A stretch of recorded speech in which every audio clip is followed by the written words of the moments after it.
All right, there he is. My bad, dude. I Prize was running guest. super late. I'm actually home tonight, and I'm not used to it. And I got sidetracked. A coworker called No me worries. talking about him. So yeah. So welcome into another episode. I'm sure Sam was getting into it, but we are going to do a combine recap. I'm sending an invite over to Casey Kinnaman's going to join us here shortly, and he's going to help us recap. Full disclaimer to everybody. There may or may not be a mock draft tonight. We may not get to it just solely because we want to talk about the stuff that happened in the combine. I know that will make everybody very upset, but I think Sam's just glad he doesn't have to trade a bunch of picks this week.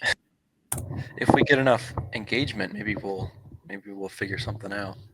Yeah, that's true.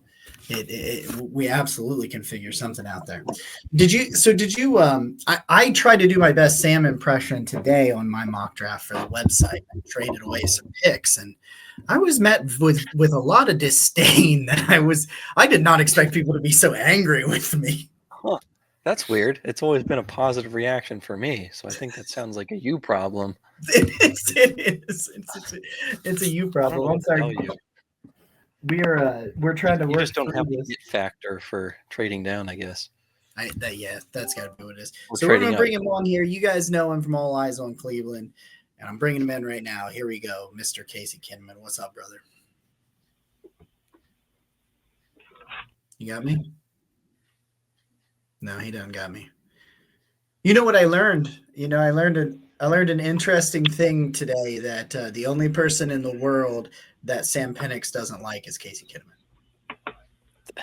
Fun fact for everyone except Casey. He's not listening. He's trying to get himself going. I didn't have audio.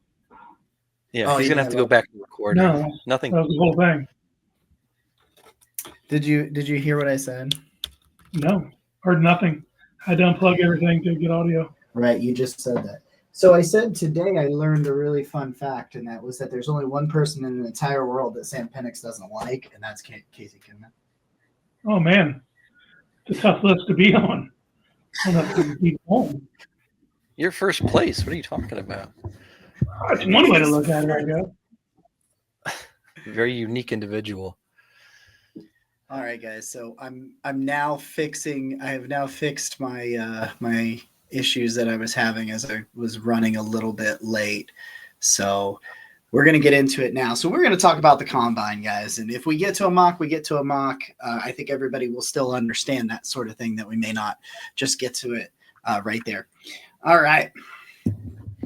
I got to bring up OG Philly's comment here real quick. He says, I get it. Dude is a total insult here. You can pick a new one every day. OG's turning on me now. I know, it's everybody's going against you. Hey, your audio is a little weird, so you want to make sure I don't know if you're if it's doing your mic or your computer audio. I think that's better. I didn't do anything. Still my microphone. No, it's still, yeah. I don't know. All right, Casey. Okay, so last week, Sam and I did kind of a little bit of a combine preview at the beginning of the episode, and just kind of talked a little bit about how big or how much it matters to us in our scouting process. Like for me, the number's like 10% of a profile, maybe, if that, is determined by athletic testing. And Sam kind of echoed some of this stuff. Like athletic testing for us, a lot of it is confirming what we saw on tape or forcing us to go back and look at tape and go, wow, that guy's more athletic than I thought he was. Let me go and check this out and see what's going on, and that kind of thing. So before we get into what happened, I wanted to give you kind of that opportunity just to kind of like, how much does that matter to you? Like, it's obviously not zero or it wouldn't happen, right? Like the combine wouldn't happen if there was no value in that. But like, kind of where do you sit on the athletic testing and how that helps you build your profiles? Well, honestly, it couldn't exist. For me, the combine's medicals is getting these guys in and getting them MRI'd and getting everything double checked and confirmed in its interviews. the testing is just like the cherry on top, and you're seeing that's how the players are treating it now. Half of them don't even test. Yeah. But for me, I can't put a broad number to it because it's individually based. If I have a question about a player, especially cornerbacks with makeup speed and some of those determinations, you kind of see that. But each positional group has a different thing that I look for in the combine, whether it's a 10-yard split or the shuttle. You know what I mean? There's just different things if you're looking at different position groups. I enjoy the shit out of it though. Oh, Even though I don't put a ton of like stock into it, I enjoy watching it, man. It's great theater for me. And I don't know if you guys have ever like had to take part in one of these. I did one once, and it's wild. Like, you know, when you're watching these guys do a standing broad jump 11 feet, like, I don't know if you can understand what that is, like, until you've tried it yourself and come up and jump like 5 feet. Yeah. I mean, I was short of 7, and I was with a guy in my group who played at OU, defensive tackle, defensive end, and he did 9'7", and I went after him and did less than 7. You know what I mean? Like, Yeah. So when I go on raz.football, what draft year do I need to put in to see your card come up? you know, zeros, negative. Negative Raz. Draft No year. explosivity, homie. No explosivity. No, it was in high school in the state of Ohio. It was up at Ohio Northern. A whole bunch of juniors that were invited went up, and it was emasculating. You know, I know Derek Holmes, who was the tailback at Ohio State, dominated that day. I mean, literally just dominated everything. I want to get to a couple of comments, and we'll start talking about what we saw from the combine. Some people, OG says that busting chops is his love language. So I've been totally told understand. Totally understand. I think I have a problem. What's going on, Greg? Happy to see you, buddy. Jeff says he's excited to see what we thought. He thought the tight ends and quarterbacks were disappointing. We're going to get to some of that because you are onto something with some of that. I thought some quarterbacks were okay. I like this. I really like this comment. I know it's responding to another comment, but I do like this comment from Manimal that's really interesting. He says these quarterbacks are torn apart during the draft process, so much so that you don't want to draft any of them. And I got to say, there is a little bit of that. I think there's a little validity in that, and I think you need to break it down.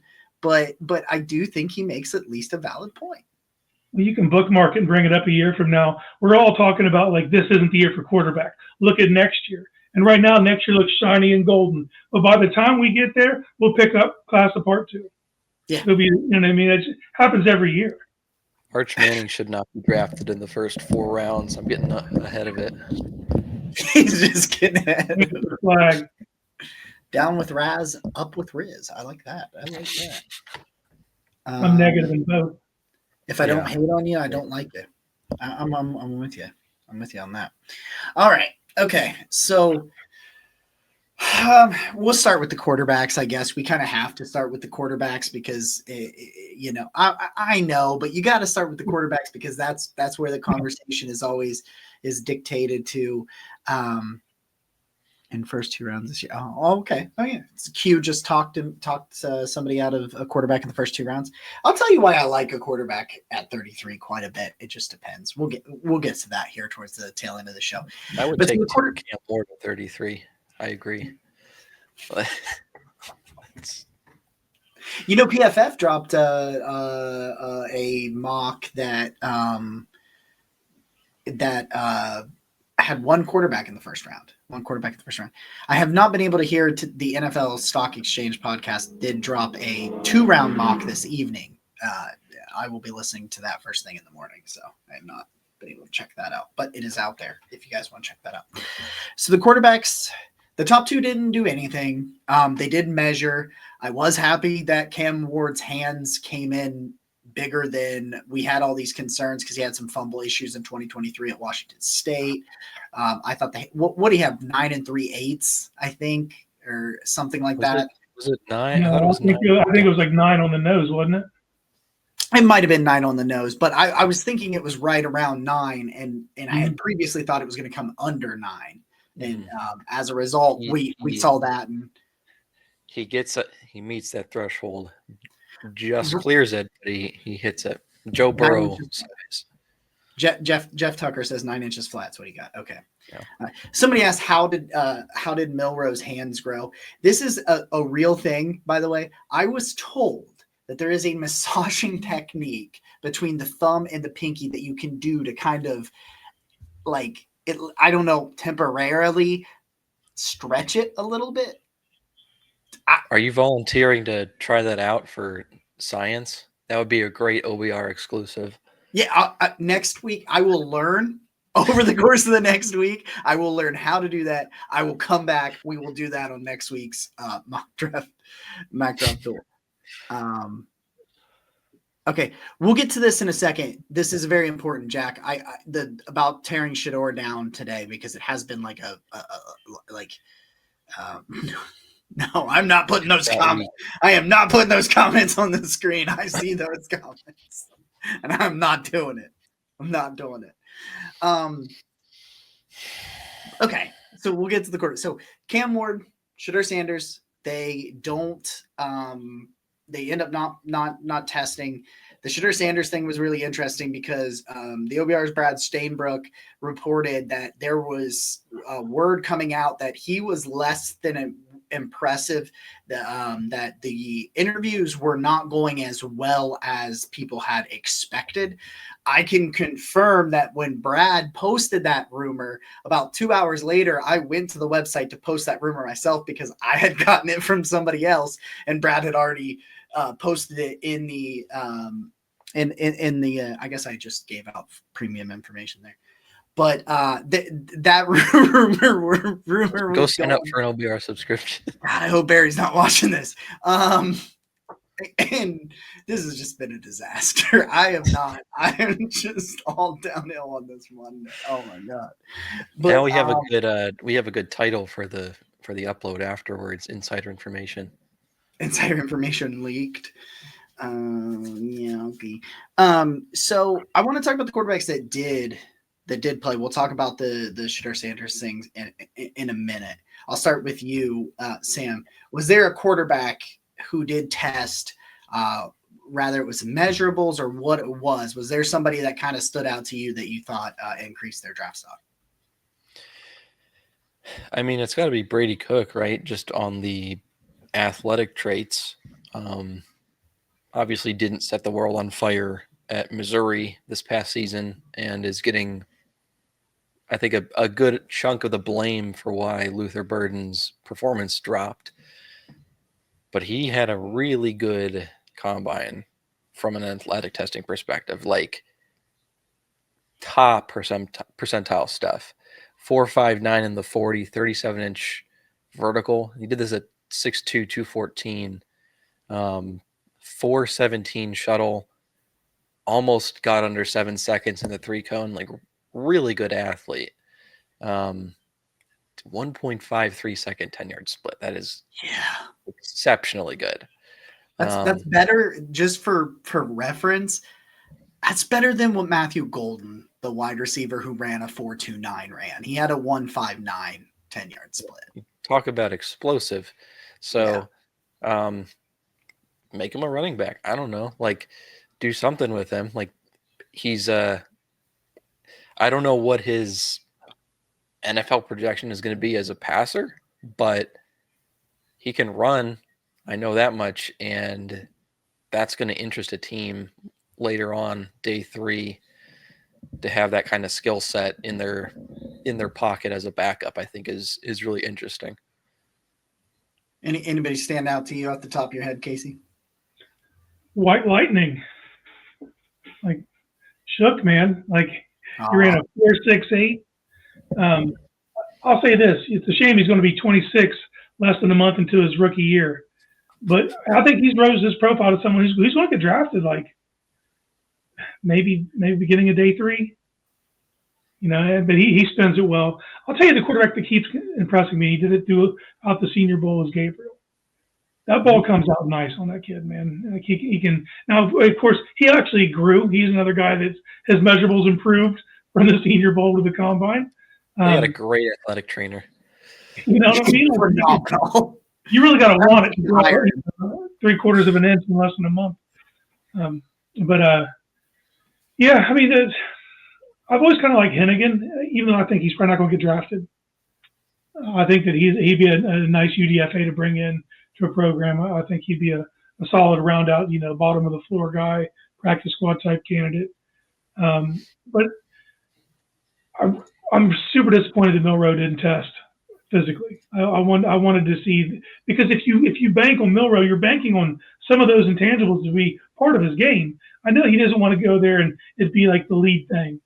I understand, but if you're going to invest in him, you want to see, is it a 4.4? Is it a 4.3? Yeah. But then again, if he runs, don't get me wrong, that's exceptionally fast. He could run a 4.49 and people might be disappointed. Yeah. And that could hurt his stock if you're basing it on what his legs could do for you. Yeah, honestly, I think he's faster than that. So if he ran that, I would have been disappointed because I think he's faster than that. And it's a phenomenal time for someone who weighs 220 pounds. Yeah, a phenomenal time. But as somebody who was like, I think he might push 4.3 because I think he has that speed. You've seen that speed that could at least threaten the 4.3s. And then if he ran a 4.49, I personally would have been like, what's going on? Like, what was wrong with you? And that's what kept me from putting him there. I thought Jalen Milroe threw well. I thought he looked significantly better than what he did at the Senior Bowl. He looked like a guy that at the Senior Bowl was trying to change some of his mechanics, and a guy at the Combine who's getting more comfortable with those mechanics. Mm-hmm. Is that something, Casey, you kind of see that too? Well, a lot of his throws, he was still flat-footed when he made the throw. Yes. Because his arm can do so much by itself. He doesn't have to generate it from his toes like a lot of guys do. But he was definitely calmed down. He was definitely hitting at a much higher clip than he was at the Senior Bowl. It didn't look erratic. He looked like he was taking his time. There were a couple times he didn't get the ball fast enough on those deep shots, but he's got an arm to make up for it, So I still think it's going to be a massive work in progress, but it's a crazy ball of clay to work with. Well, and PW fan saying he put time in the lab in the last month. Yeah, you could see it. That's what I liked the most about Milroe's performance was I could see that, hey, this dude heard it and he continued to work his craft. He didn't get stubborn and go back to the way he was doing it and just show up and be erratic and just rifling things. He worked pretty hard. Yeah, I know we're trying to fix his mic, Jack. We don't know what's going on. He's just it is. I don't know what he's doing here. It's just I don't know. But for me, I'm no joke. I thought Kyle McCord looked pretty clean. I rewatched all the throws today from them earlier a little while back, and I thought that Kyle McCord nothing. He underthrew some of the deep shots. He missed a few balls here and there, but for a guy that you kind of understand what you get with Kyle McCord, you kind of understand, not a phenomenal arm, not a phenomenal athlete, but is a guy that will throw on time, can get in rhythm, does a good job reading a defense, and can operate within the structure of an offense. And I thought Kyle McCord looked like that. So I thought he kind of went out there and was like, yeah, I'm going to go out here and just I'm just going to kind of do what I do. I'm not going to super wow you, blow you away. But am I a guy on day 2, late day 2, early day 3 that you could take if you miss out on one of these guys, or you don't want to reach for a guy in the top and you're like, give me a game manager that maybe molds himself into a Brock Purdy or something like that. He's that kind of guy. I think you can take a chance on that, kind of like with Will Howard. I think he's in that range with Will Howard where it's the tools are not going to blow you away, but can he play quarterback? Yeah, he can play quarterback pretty well. His ceiling's probably top 20 in the league, but yeah. He throws a beautiful ball though. He does. Oh, he fixed it. Is it better now? Are we good? He fixed it. I turned it off and turned it back on. A beautiful voice. Called tech support. Let's go text. You called tech support to turn it off and turn it back on. That's exactly all I did. I don't know if you guys noticed. Yeah. Yeah. So he does. I think the pass is pretty, but it was one of those things where I was just like, yeah, I wasn't blown away by him, but I made a note. But I will tell you, Jalen Milroe is yoked. Like, you can say whatever you want about the prospect, but when I turned that thing on and he came up and he was standing like this, I was like, holy shit. I was like, well, you can't argue that physically he's built well, but and then I'll send it back around. But like, anybody that you think kind of hurt their draft stock, not named Will Howard, because it was rough. That was rough. Will, you know what you talked about it, Casey, with Milroe, comparing like how he felt like at the Senior Bowl where he was pressing and rushing and doing all these things.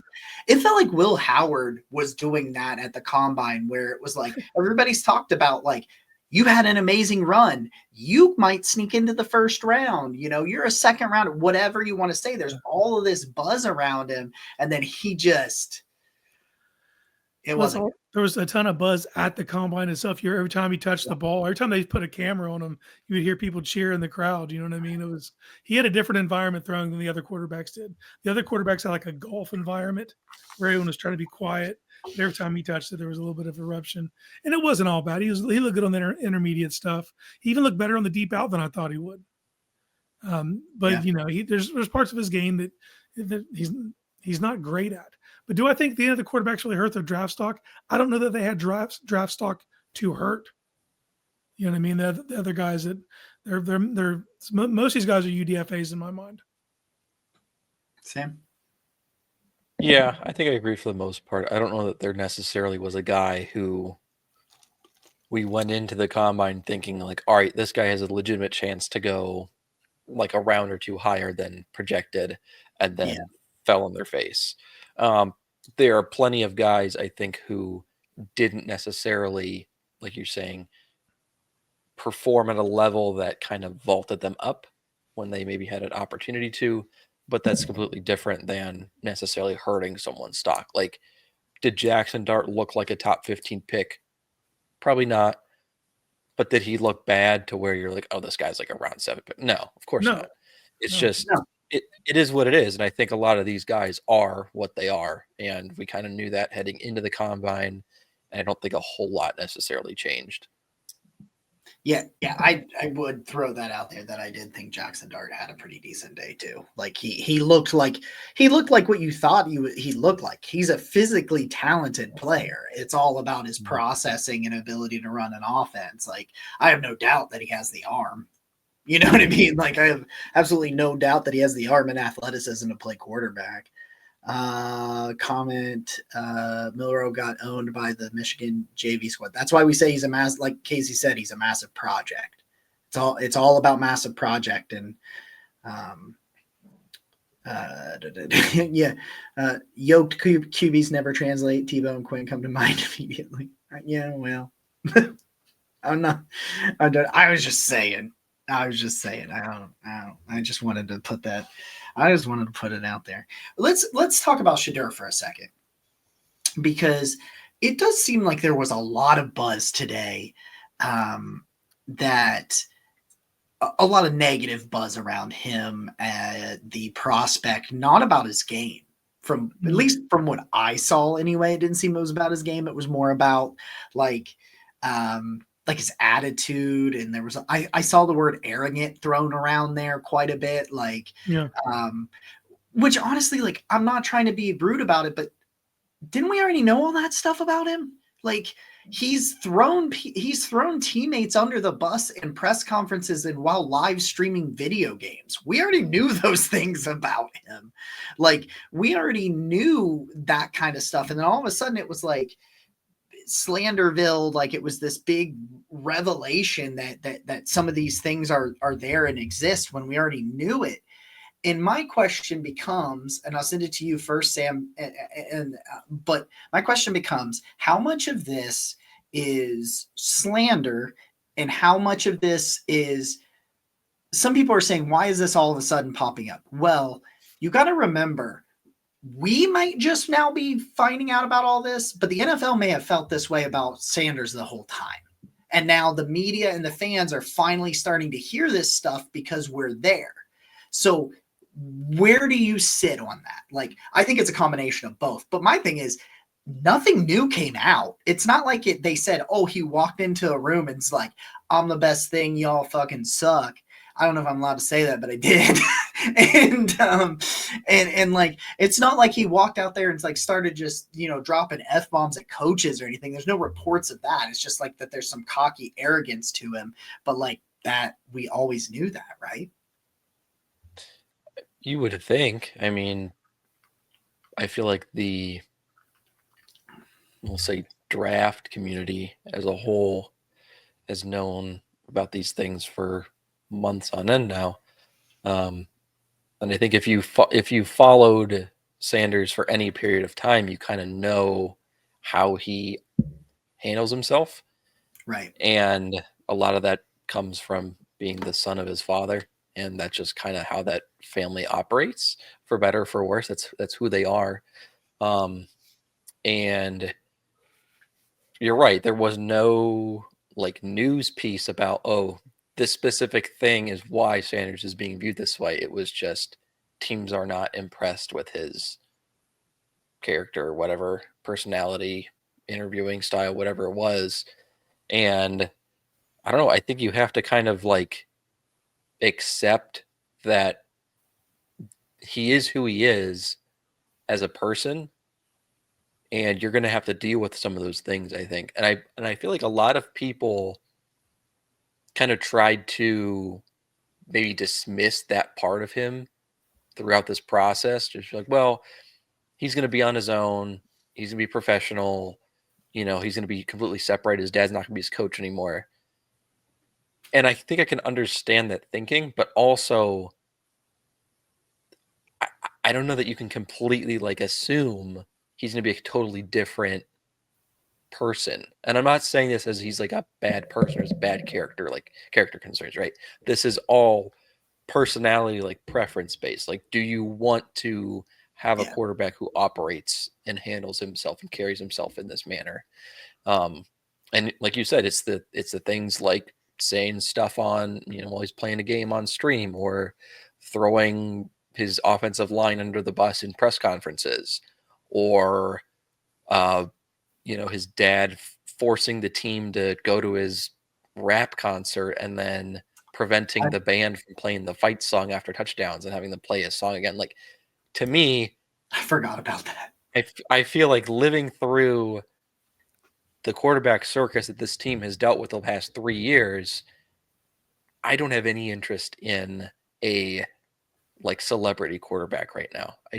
I'm not interested. And I'm not comparing Sanders as a person to what's happened in Cleveland, but I am saying there's a certain degree of like media attention, off the field distraction, and even inside the locker room distraction that I just don't want to deal with. And regardless of what you think of Sanders as a player, and there are obviously a wide range of opinions on that, you have to factor in that off the field stuff. And that is a major factor because this is going to be the face of your franchise. This is going to be the guy who's leading your team.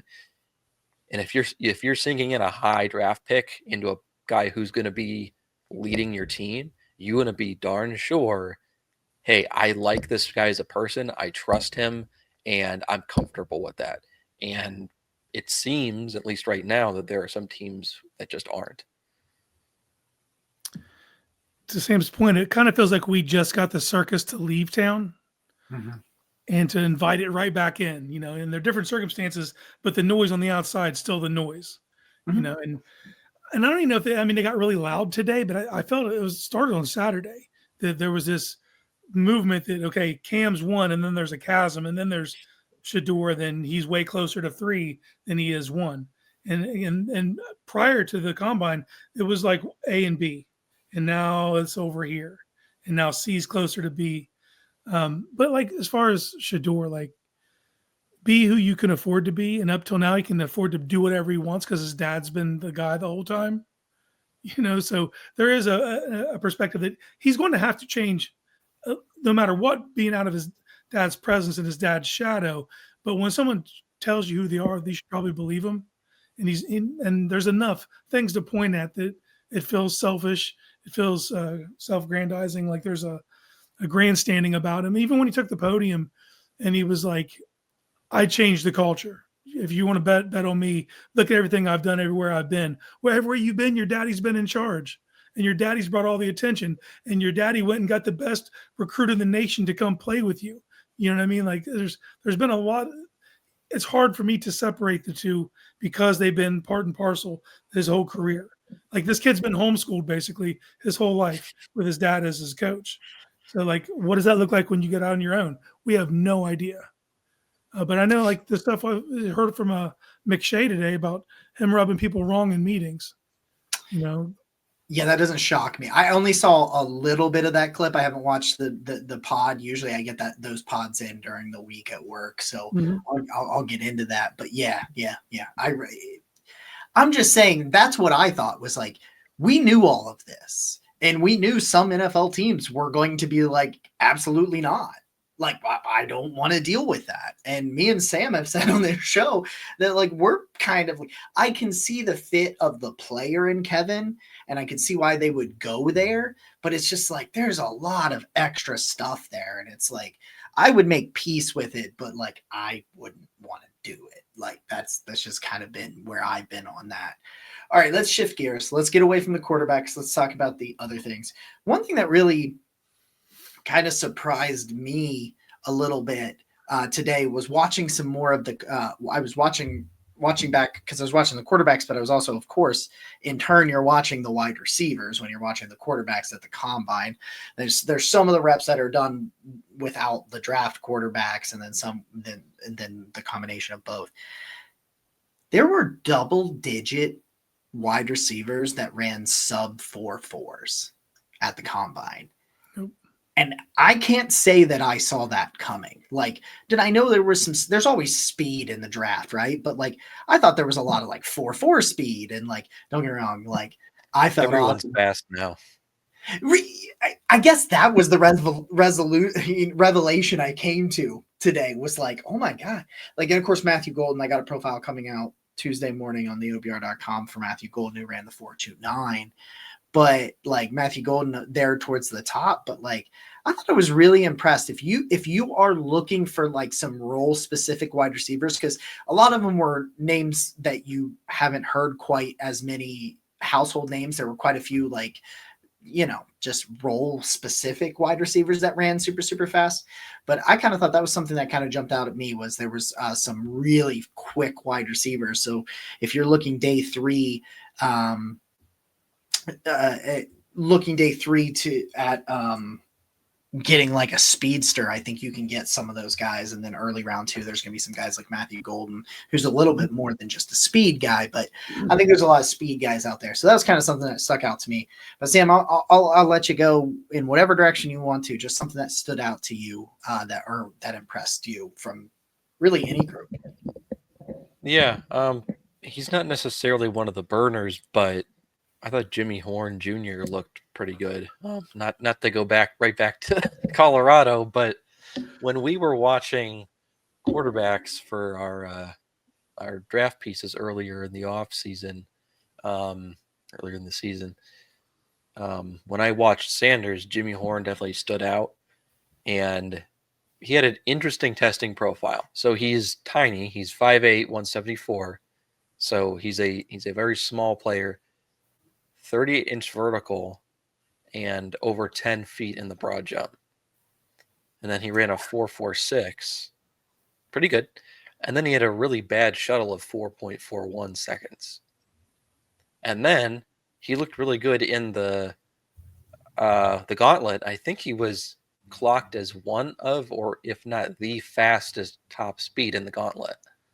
And I don't know, I just think he's a really interesting player because you don't necessarily see a premier athletic or physical trait on his film, but you see a guy who seems to know how to play receiver and has the requisite agility even though his shuttle time doesn't show it, has the requisite agility to create separation at the NFL level.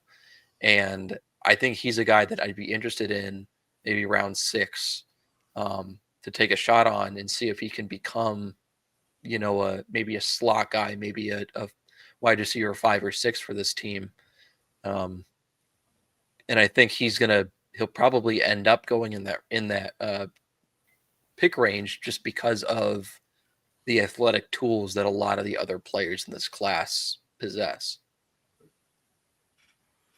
Casey?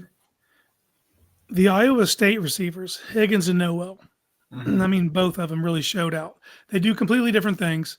But like when I'm watching Jalen Noel, it's like Jarvis Landry, but he's fast.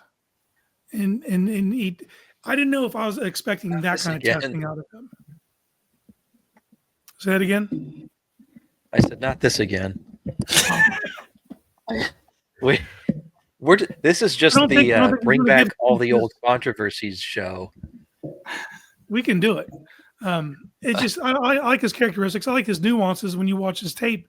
But when he tests the way he tests, you could just see him win from the slot at will. And when that kind of testing backs it up, he's gonna have a lot of success at the next level. But I also think he's played himself out of that early day 3. He's day 2 now. And that's what happens when these guys test the way they do, is a lot of them take that micro step up from where they could have been in a playable position for you at 93, or, and then next thing you know, if you don't take them at 67, they're gone. I was like, man, I really liked this guy when he was available at 94. Now I take him at 67. He's terrible. I don't like him. Right. He's awful. I'll tell you one guy that didn't do himself any favors, and that's Tez Johnson. Yeah, man, that was rough. Can't be small and slow. Yeah. You can't do both those things. And especially because he lost weight from the Senior Bowl, and he was 156 at the Senior Bowl. Yeah. Yeah, that one was like, because I thought speed and agility, I thought that was the game. That was the redeeming quality, and it just wasn't there. Charlie Chuck bringing up Jack Besh. Jack Besh had a good combine. Jack Besh continues to be probably one of the biggest risers. I knew of Jack Besh, and I had him on my board, during the season. But he's one of those guys that, when the Senior Bowl started, when we were in practices and stuff, that was the name that kept coming up. And I'm like, okay, I got to go. Senior Bowl week, I was like, I got to deep dive on this guy, because everybody I respect and listen to in the industry was Jack Besh. And I'm like, okay, it can't be that impressive, right? Because his physical traits, in terms of just pure athleticism and stuff, it's not there. It's not amazing.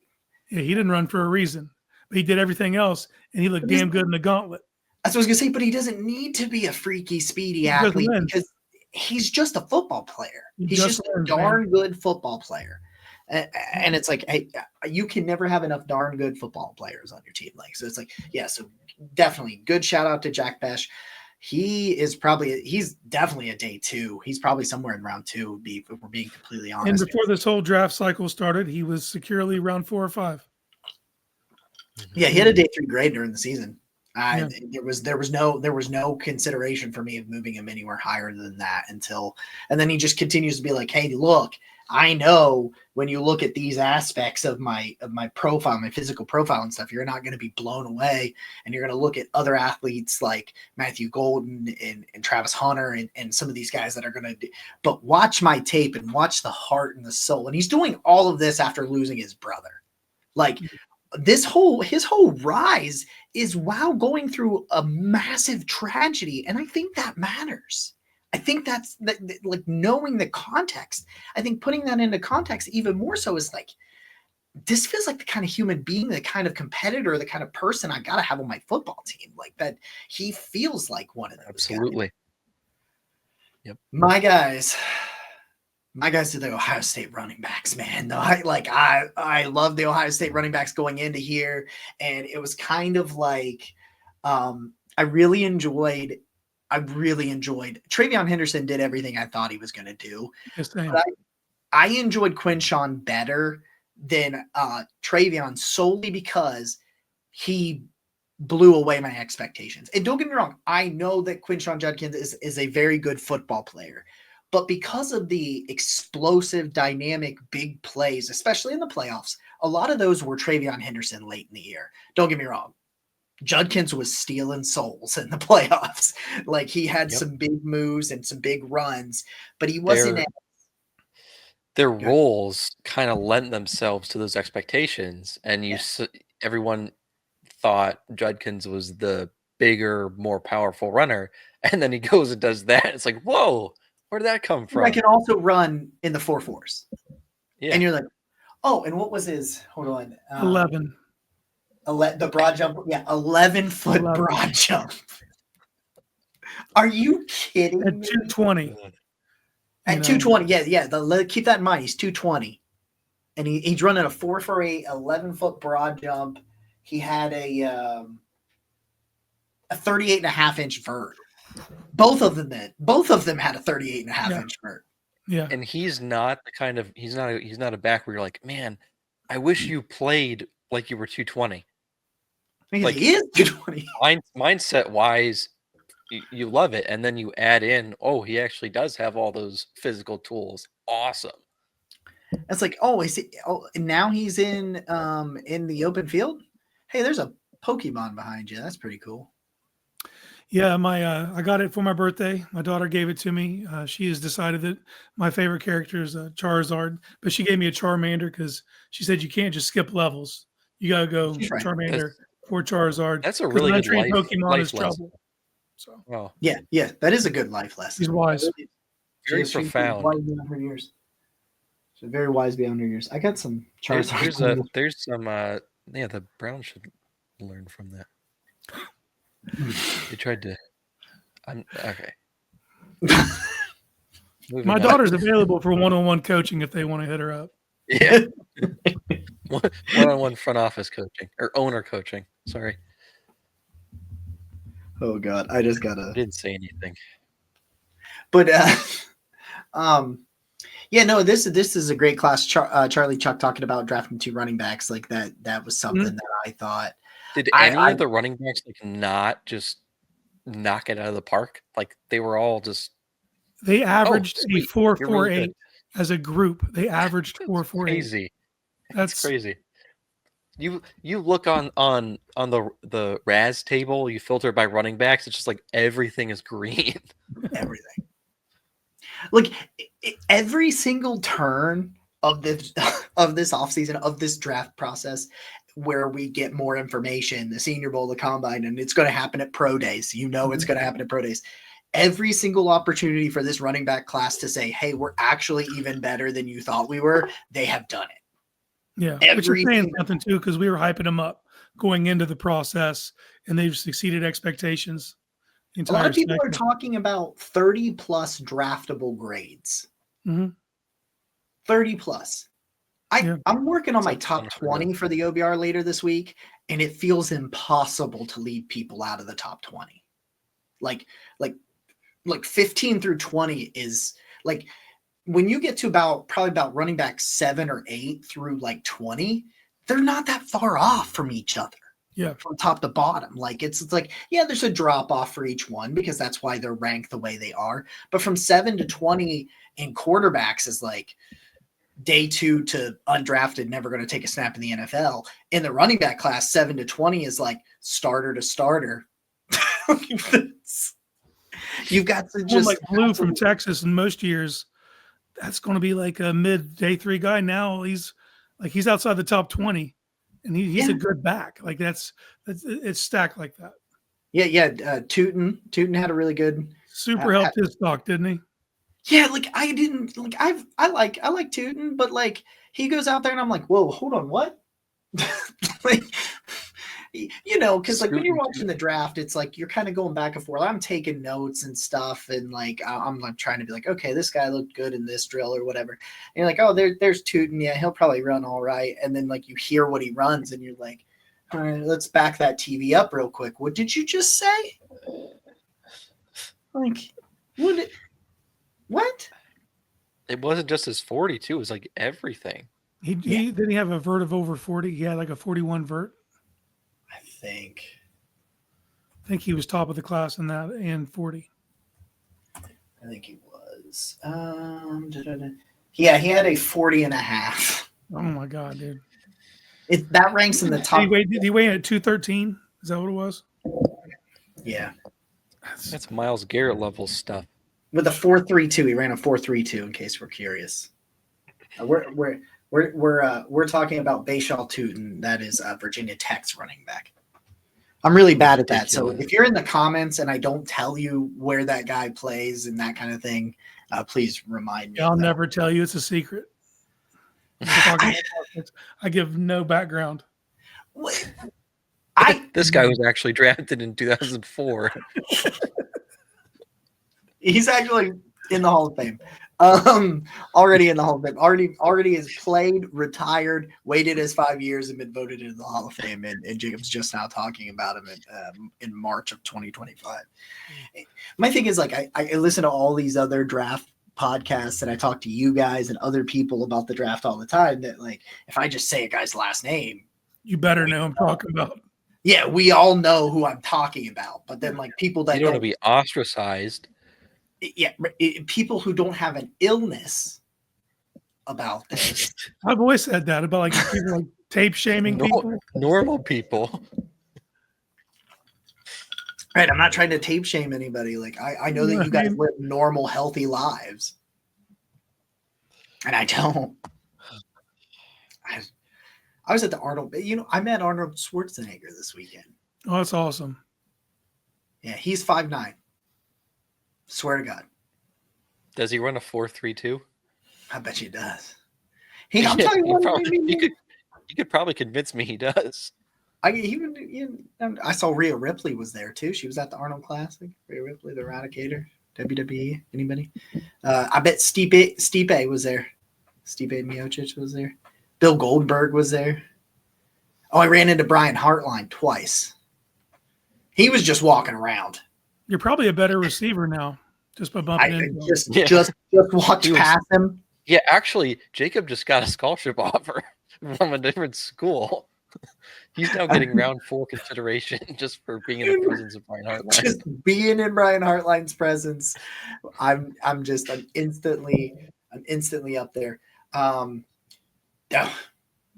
There's some defensive linemen. These defensive tackles. There's some defensive tackles that went out there, and I'm like Tyleek Williams doesn't run the 40, but that hoop drill, the figure 8 hoop drill, I'm like, what you doing? You shouldn't be able to move like that at that size. You just shouldn't be able. 324? Did he come in at 324? 321 or 324. One of those two numbers are popping in my head. I have no stats in front of me. I'm going off memory with everything I say. I am too, because I'm like really stupid, and I don't come in prepared. But I thought, huh? So I just got home. Yeah, I was late. I'm glad it helped me. I'm sorry. Kylie came in at 334. 334. Yeah, you can't move like that. You have absolutely no business. He's just smooth operator through that hoop. And I'm like, what you doing? What you doing? That's against the rules. The defensive tackles did exactly what the running backs did. Mm-hmm. They said, you know how good we are. You know how deep we are. You know that this is a good class. Actually, we're better than you think. We're even better than that.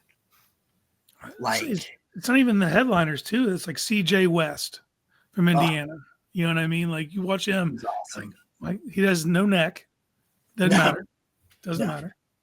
Doesn't need a neck. It's impressive. Tonka Hemingway. Yeah. Man, Tonka. There we go. I love Tonka. Sam knows I love Tonka. I keep taking him in his like his name is Tonka. Yeah. Mm-hmm.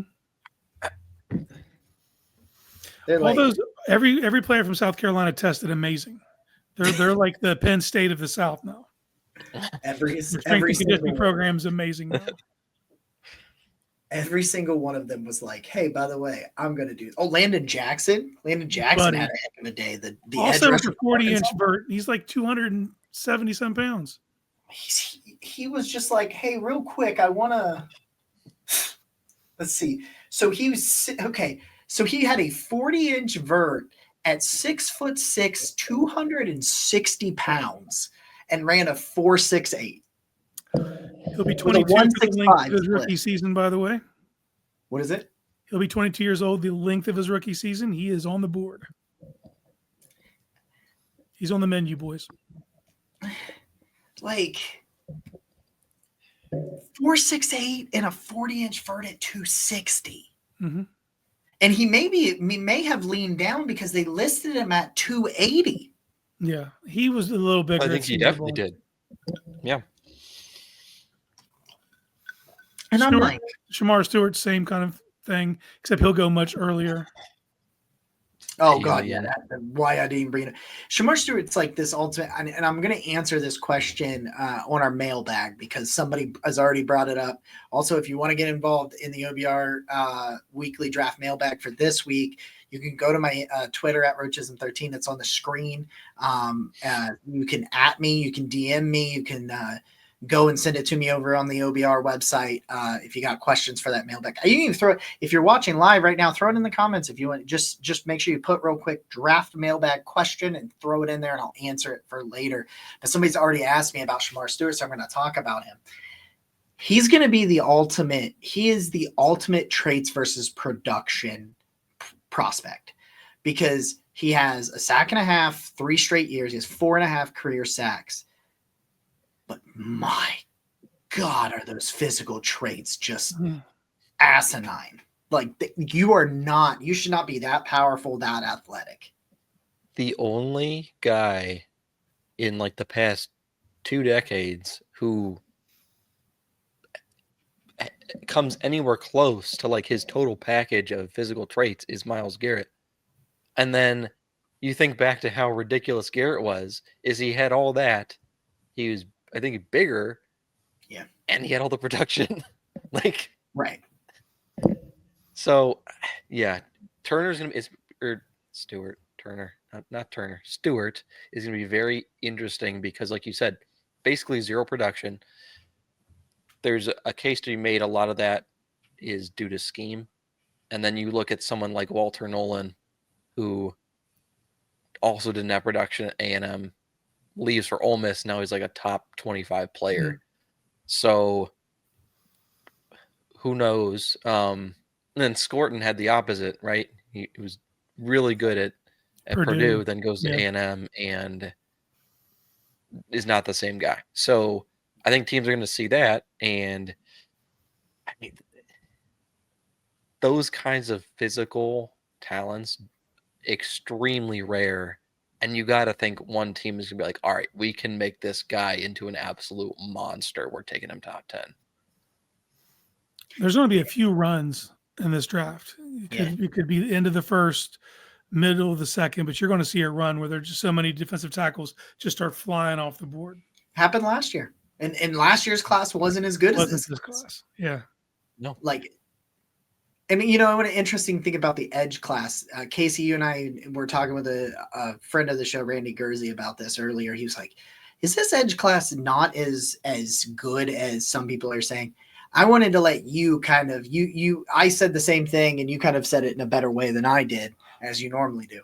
But I wanted to give you the opportunity to kind of say kind of your overall thoughts on the edge portion of this. There are a ton of starters in this draft. Not a lot of Pro Bowlers. You know what I mean? You might see 1 or 2 ascend, but there's several solid starters. This is a meat and potatoes draft.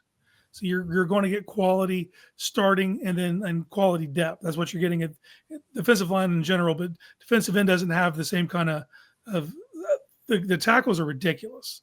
This is the most ridiculous defensive tackle draft. I mean, don't get me 2019. If you look back at 2019, it's pretty similar though. You're getting that same kind of, and there's it's weird because when you start doing draft stuff, you need to start like subsectoring each positional group because, you know, when you talk about edge, is he a 3-4 outside? Is he a 4? Is he a 4-eye? Is he just a standard 4-3 hand in the dirt? Defensive tackle is the same way, man. Is he a 2-gapper? Is he a gap shooter? Is he a 3-tech? Is he a 1? But there's everything. Like, you're not going to run out defensive tackles. Defensive end, though, you're not going to get to day 3 and still be getting the same kind of quality that you will at tackle. So we got a question about elaborating on Walter Nolan's off the field red flags. From what I understand, it's not. I don't know if there's like off the field, like Mike Green has accusations of sexual assault. Like that, if you're wondering what Mike Green's stuff, it is something of that nature. From my understanding, I don't know of Walter Nolan having that type of off the field issue. My understanding is the attitude and effort. There's attitude and effort issues with him wanting to skip drills, wanting to just like loaf around in practice and things of that nature. Maybe, and you guys can elaborate if you've heard something different about Walter Nolan, but it's a maturity issue, is my understanding with the Walter Nolan stuff. He loves to throw offensive guards on their ass. He's really good, yeah. Well, sometimes he doesn't locate the ball. Like he'll just like make a show of it. You know what I mean? Win his 1-on-1. But I'm not aware of any of the off the field stuff. He's a fantastic player, man. He's a fantastic football player. But if there is genuine off the field stuff, it will cause him to slip.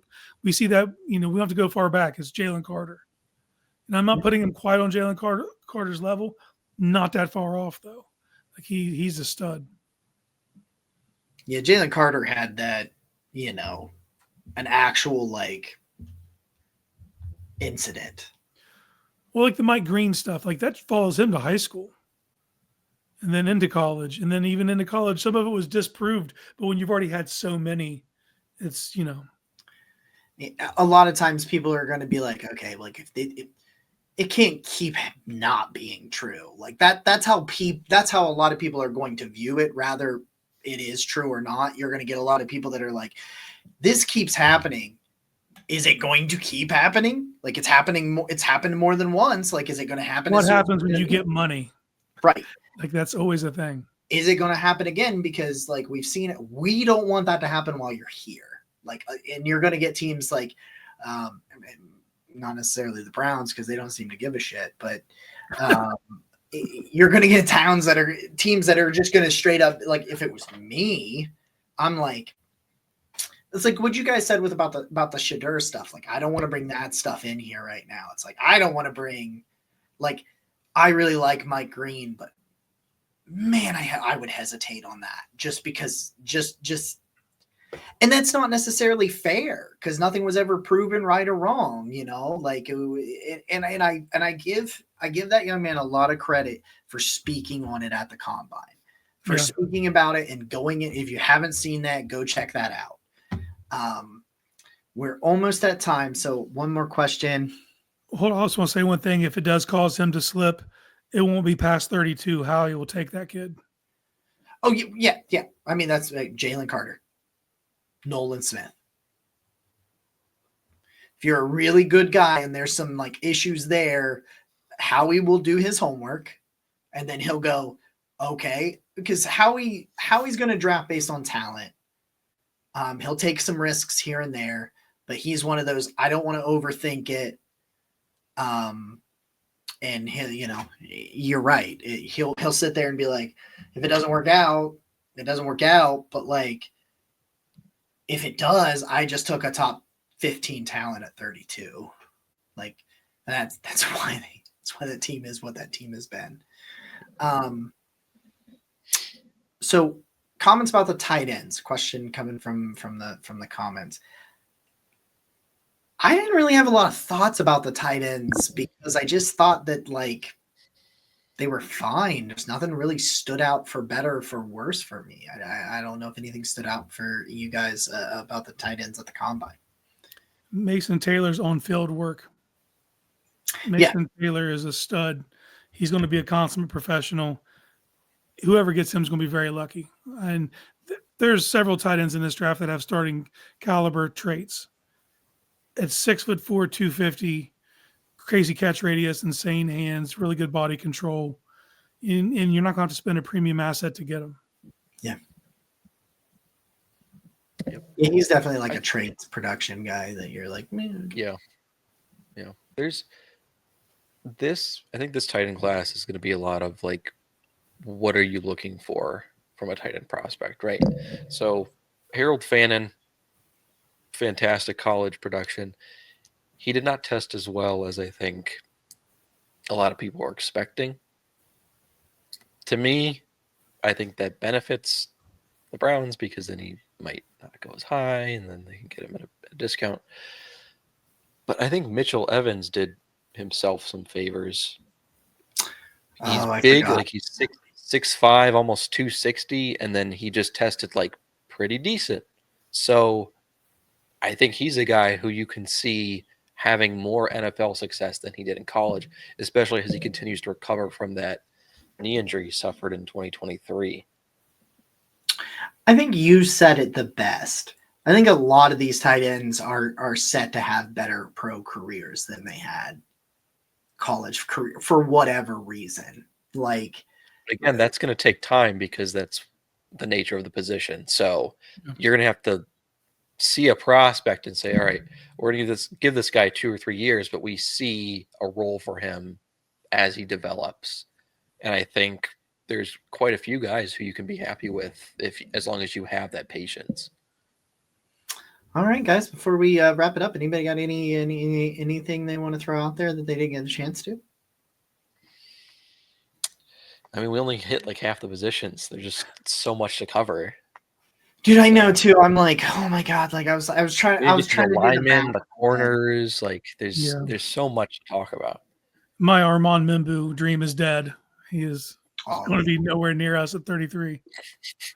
You're going to have to take him at 2. Yeah, you would have to. You may not even make it to 2. I saw someone say they left the combine thinking that the offensive tackle class is thinner than they thought, and the offensive guard class is deeper than they thought. And I think part of that is you saw some of these tackle guards, which what are they going to be? You saw them go out there and measure and test like guards. Bummer. I don't know if there's a better way to categorize it than it's just a bummer. Well, we need those too, so that's all good. Yeah, that's fair. Guys, thank you so much for joining us, Casey. I appreciate you. I know you're pulling overtime with all the other great content you guys do here. Sam's mock draft comes out tomorrow. He's got a mock draft coming out tomorrow. I got a mock draft that everybody hates that's already out. So if you want to go there and hate on it, you can go. Maybe you'll hate mine more than you hate Jacob's. Who knows? This is a contest. Who can do the worst job? We got it's going to be me. Let's be honest. We got a good old-fashioned hand off. Guys, we appreciate you so much. Please make sure you're subscribed. Give that thumbs up. Check us out over at theobr.com. Sam Penix, Casey Kinnaman, Jacob Roach. We are out of here. See you guys again next week. Go Browns.